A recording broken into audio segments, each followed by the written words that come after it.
Good afternoon, everyone. Just dropping another one of these videos for you. If you're watching this, you've obviously seen the title of the video. Should you buy Luka Jovic? Okay, now we did a similar video on Felix a few months ago, or a few weeks ago, if I can't remember.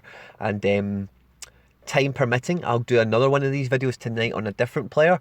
That I've got some substance to talk about. We'll go through that as and when. So I start off the video, guys, by saying, if you're new around here, you like the video, please subscribe, like, retweet, share, all that good stuff, guys. Really means a lot to me. Interact in the comments section below. It does really mean a lot to me, and it helps, me keep in touch with not just what I see on the index, but what you guys see as well. And the more thoughts and the more opinions you have on things, the better it is to make a level-headed decision when making anything like this. Okay, so Luka Jovic. Okay, now I want to start off by saying, hands up, the guy has proved me wrong. I could have swore at the beginning of the season, I remember it quite clearly, he scored 4 goals against somebody. Frankfurt won 4-0.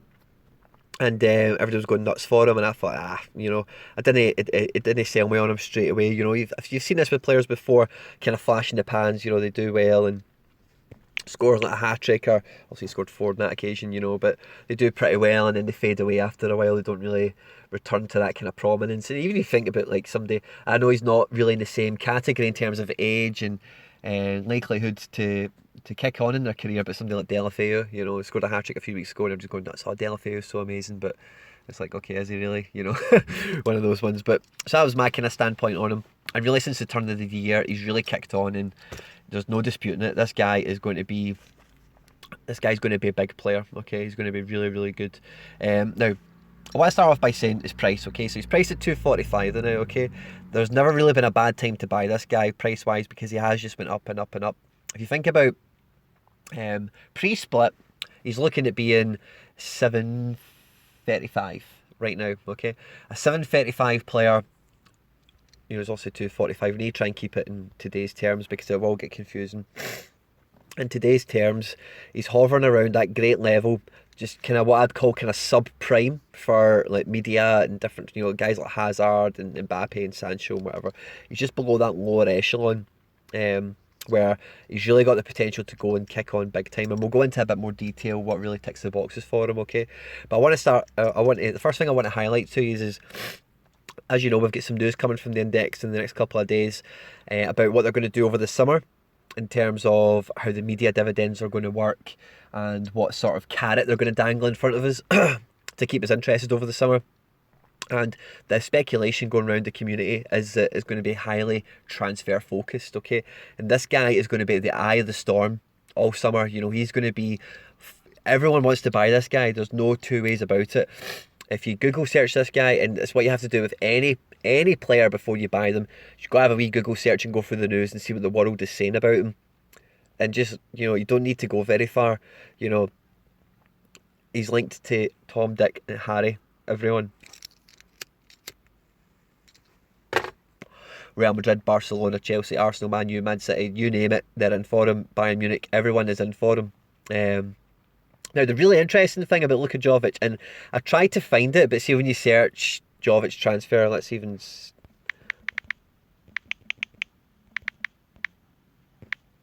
Luka Jovic is only on loan to Frankfurt from Benfica. I don't know if you realise this, okay? And Frankfurt have got... I can't find it. I heard it on the radio a good while ago and it's just always stuck with me. He's on loan at Frankfurt from Benfica. And Frankfurt have like a buy clause of like 6 million euros or something like that. So they're literally going to conclude the transfer, buy him for 6 million, and then they can sell him for whatever they want to whoever they want. He's lock, stock, and 2 smoking barrels at that point. So great piece of business. From Frankfurt's perspective. I've held off until today to do this video because what I wanted to check is he cup tied to play against Benfica? Has the transfer been concluded? Do UEFA really care? Was it in his contract already? And there is... Normally Flash Scores is really good with pulling stuff like that up if they're suspended or, they'd come up at the bottom here as unavailable. There's nothing there, guys, so I'm 75-25 that he's eligible to play in that match. So it's the quarterfinals, it's a treble match day, okay, against his parent club, so there's news in that, there's drama in that anyway. Obviously we know with the Europa League there's English teams involved, and If they do well or they do bad, there's a good chance they're going to hog the spotlight in that sense.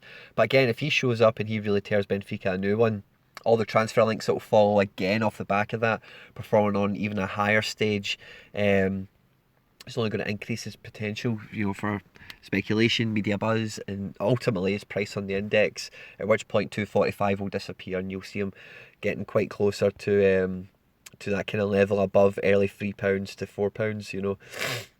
This kind of bracket here where Foden, Dembele, Vinicius is kind of hovering, and he could easily get into that kind of bracket himself off a good result on Thursday coming. Okay, now the other thing I want to say is what you've got to think about with all these teams that are getting linked to him, right? And the reason sometimes players get speculated and they get linked to all these clubs and their transfer never really comes off. And you might think about like a Jackson Martinez or a Hulk. Obviously, both these guys went to China, but these things happen where they're linked to everyone, they're doing so well, where they're going to move to and they go nowhere.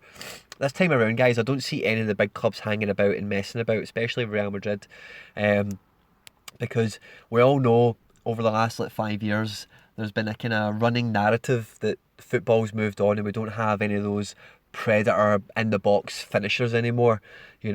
Frankfurt, if you have a look at how they line up, sorry, let's just go back. I tried to set as much of this up as I could before starting the video, but you need to jump in between some bits here. As they play, I was going to say 4-4-2. In this occasion, they've played 3-5-2. Okay, I think they've kind of changed to 3-5-2 actually recently a bit more. But he's up front. He's a striker. Him and Haller have been up front all season. They're doing really, really well. Rebic had a good World Cup, by the way, and he's not somebody to be sniffed at if you're looking at getting maybe a cheaper player in the same kind of mould.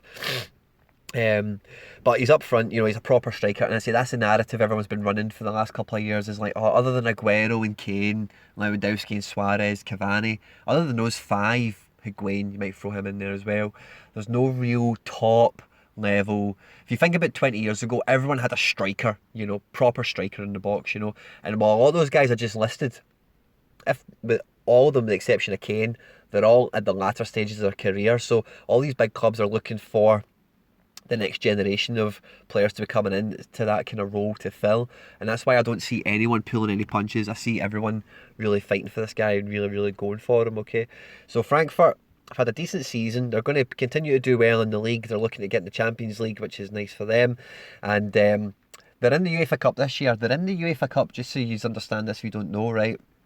Last season, their manager was Niko Kovac, who's the Bayern Munich manager this year, okay?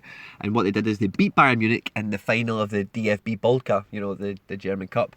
So they've got, they beat Bayern Munich in a cup final, and, they won a cup, so they have, that squad has that in them already to kick on and potentially, they've got Chelsea, they've got Benfica, then they've potentially got Chelsea, and then they've potentially got any of the other four teams in the final, that's... They're kind of route to the final, so they've got a lot of hurdles to overcome. Is it beyond them? I wouldn't say you write them off. They could get knocked out by Benfica. I do see that as being unlikely. They're having a really good strong season, and a strong German team you really don't take lightly. Could they do one on Chelsea in the semi-final? It's not impossible, the way Chelsea's season's been going. And then when you get to the final, it's a one-off game. If you can beat Bayern Munich in a cup final, then, you've got a chance against anyone, I would suggest, Now, if we drill in and look at his actual stats, in the league, he started 19 games, he scored 16 goals, he's made 5 assists. Incredible stats for someone who's 21, incredible stats, okay?